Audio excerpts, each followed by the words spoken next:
David, David, He's falling in a beautiful swirling pattern. David.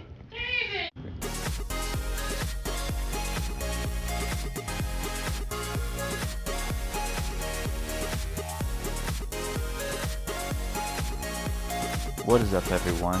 This is the David Wells Experiment. I'm your host, David Wells. So, getting right into it, something that troubles me a little bit is video games going digital only.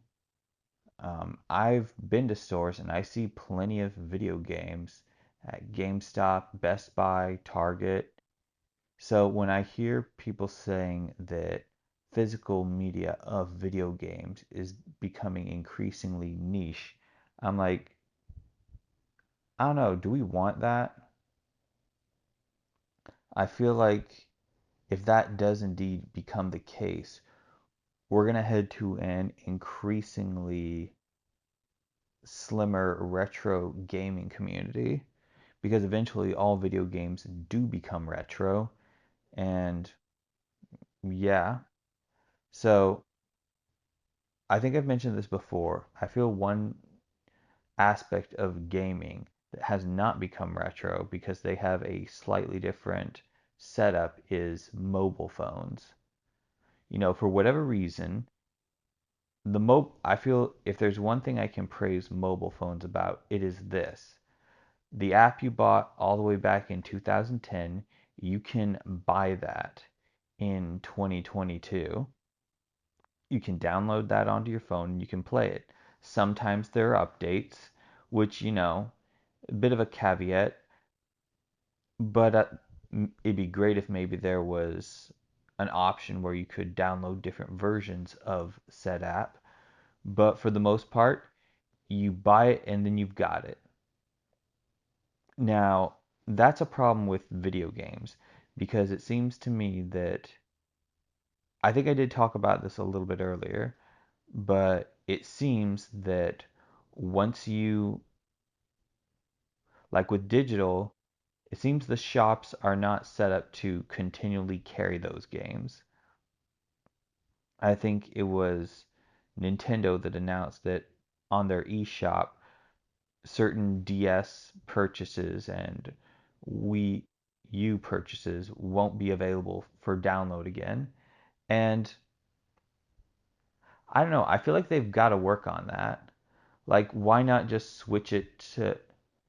I mean, they're always giving updates to Switch games. Why not just give a patch where you can now play it on your Switch or whatever game? That way you don't have to keep constantly rebuying the same game.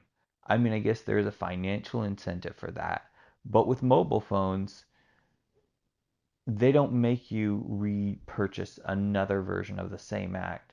So, if there's one way in which I wish like traditional video games were to emulate mobile games, I think that would be the best thing.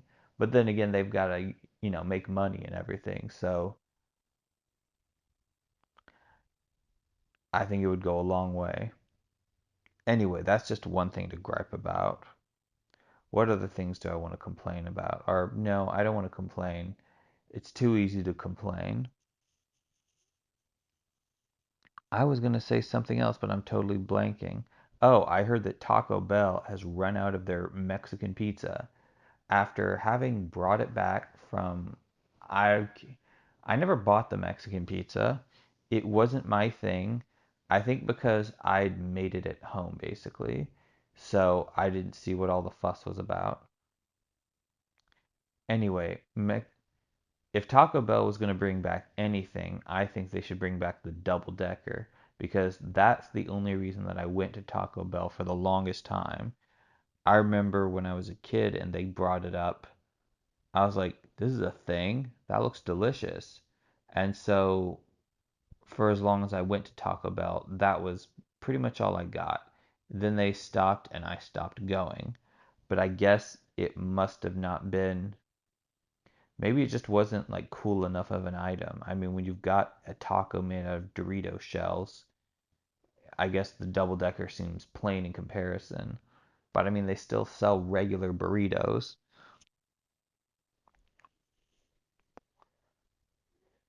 It's so funny. I remember the first time I saw one of those Taco Bell KFC combo restaurants, like, oh, okay, that's interesting. And I remember one time I saw a Taco Bell KFC Pizza Hut, and I'm like, oh, they've got Pizza Hut. But the Pizza Hut items were so basic.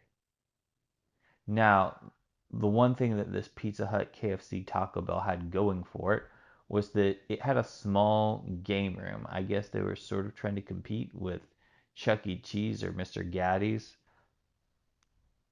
But yeah, it didn't work out that way.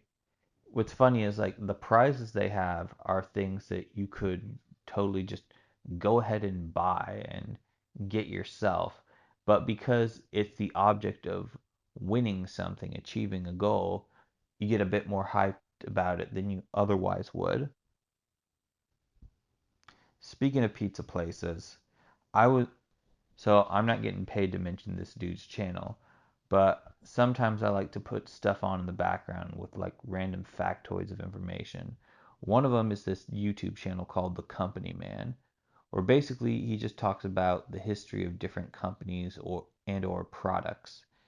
And one of the people he mentioned was Cicis Pizza, a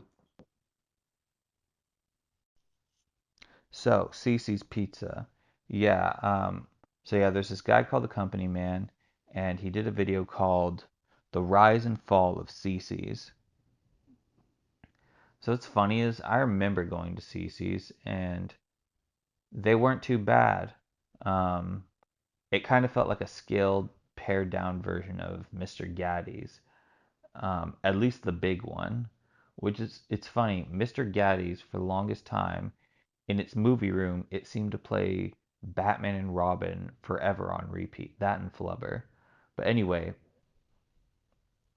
well, the shame is when the pandemic happened, there was a little, there was a CC's that went out of business near my work.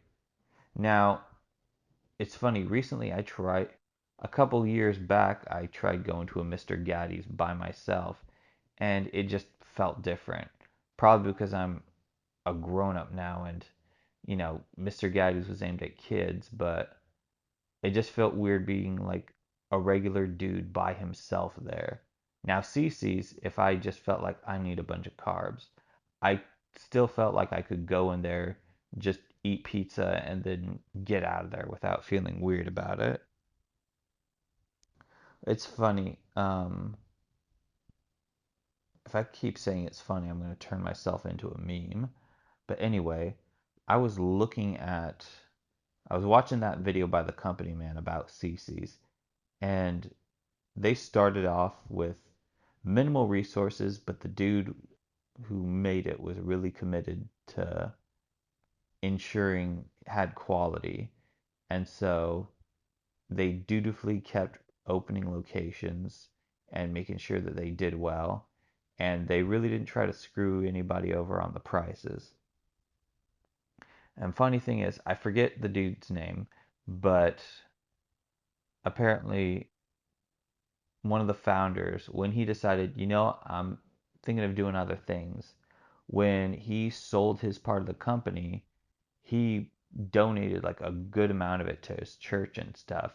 So it wasn't like he was just like money, money, money. He was like, okay, I'm gonna do other stuff and I'm gonna get a lot of money for my trouble, but it's not all about me.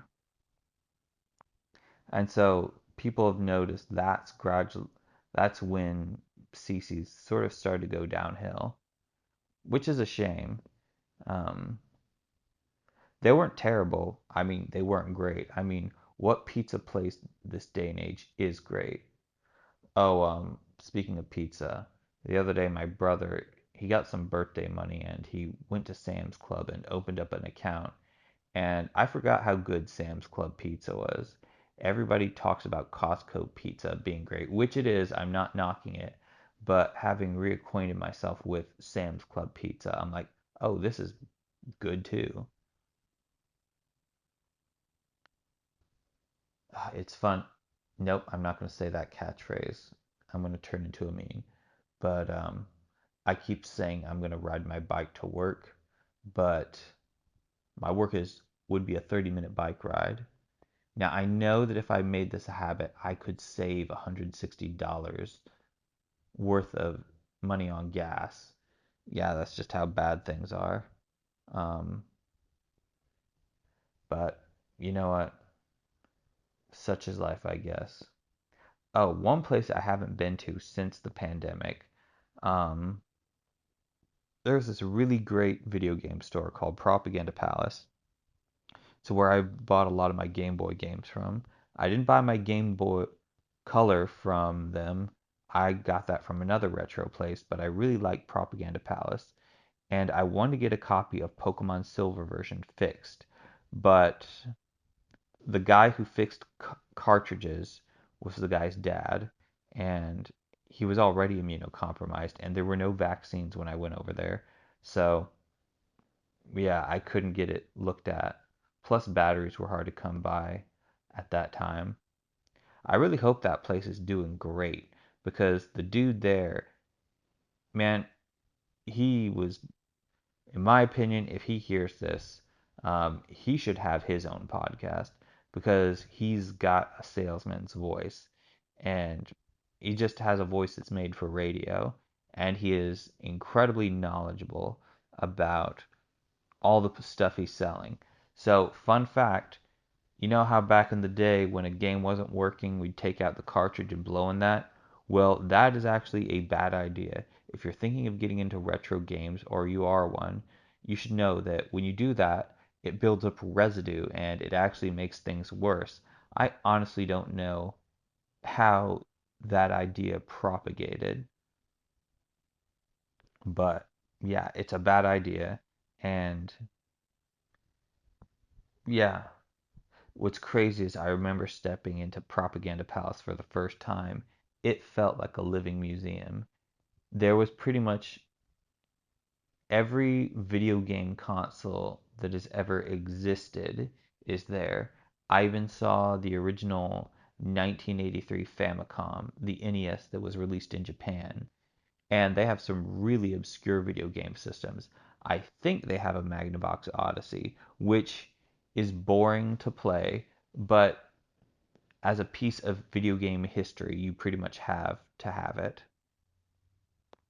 And again, they've got everything there.